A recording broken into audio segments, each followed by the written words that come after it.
Again, today's message is talking about do not fear. God has promised never to leave you or forsake you. Chapter 6, verse number 10, finally be strong in the Lord. He doesn't say be strong in yourself. Sometimes the strongest place to be is acknowledging your weakness. Confess your faults one to another that you may be healed. We don't have to be macho Christians. We're not supposed to be superheroes. We have a superhero. His name's Jesus. We in ourselves can do nothing.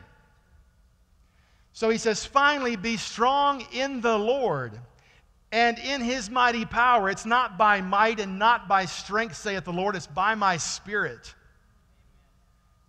Be strong in the Lord and in his mighty power. Put on. Everyone say the word put on. There's two words. Put on.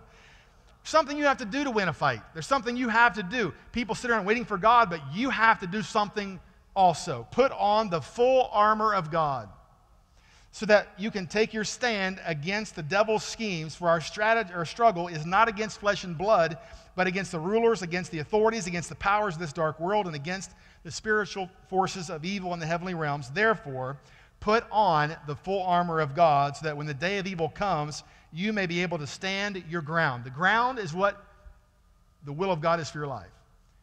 What has God spoken to you? If he gave you a business, that business is to prosper. If he gave you a direction, it's for your good, not your harm.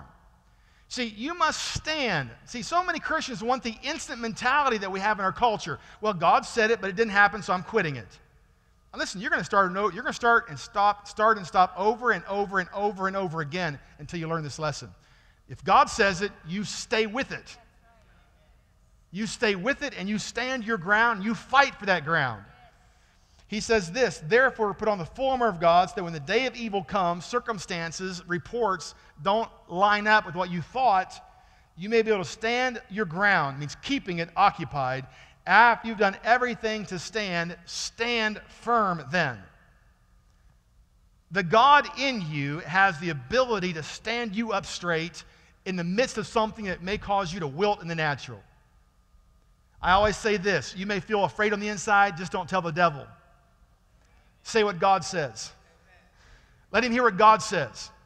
Don't acknowledge fear. Don't give it voice. Only speak what faith says. Only speak what God says. I know it's not comfortable. Our natural flesh realm doesn't quite buy into that. It's like, you got to be nuts. You know, look at this as a situation. You tell your flesh to shut up. It has no say in the situation. It will applaud later when you win. The flesh is fickle. It'll pat itself on the back later and try to tell you how great he was.